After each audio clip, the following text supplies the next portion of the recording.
कोई पूरी जिंदगी भागवत पढ़े, परंतु यह आवश्यक तो नहीं कि उसके हृदय में भक्ति का फूल खिल ही जाए। जब तक भागवत के अर्थ को भक्ति से नहीं जोड़ा जाता, तब तक कोई लाभ नहीं। फिर उच्चारण कितना ही शुद्ध और पांडित्य कितना ही ऊंचा क्यों ना हो।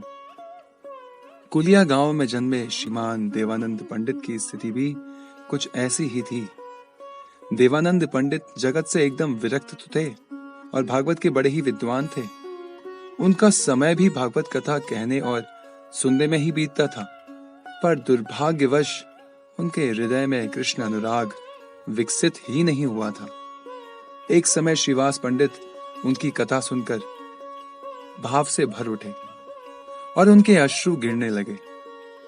यह देखकर देवानंद पंडित के शिष्यों ने उनको ढोंगी समझकर आश्रम से बाहर कर दिया।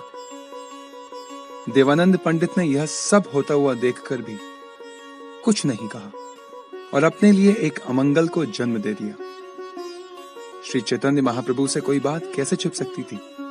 महाप्रभु ने कहा, जब तक कोई कृष्ण भक्तों में श्रद्धा नहीं रखेगा, तब तक मैं उसे कृष्ण प्रेम की एक बूंद तक नहीं दूंगा।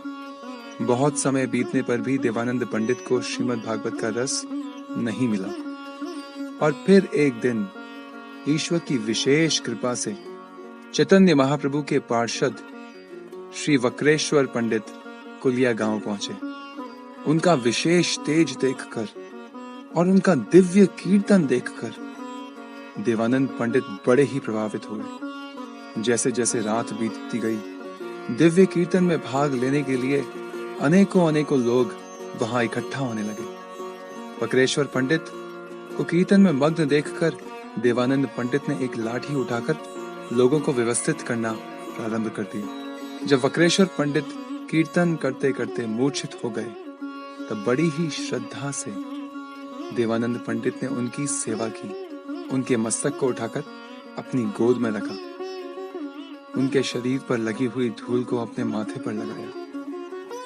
उस दिन से देवानंद पंडित महाप्रभु की कृपा के अधिकारी बन गए। आज भी अनेकों लोग कुलिया स्थान में अपने अपराधों की क्षमा और गौरांग महाप्रभु की कृपा प्राप्त करने जाते हैं। हरे कृष्ण।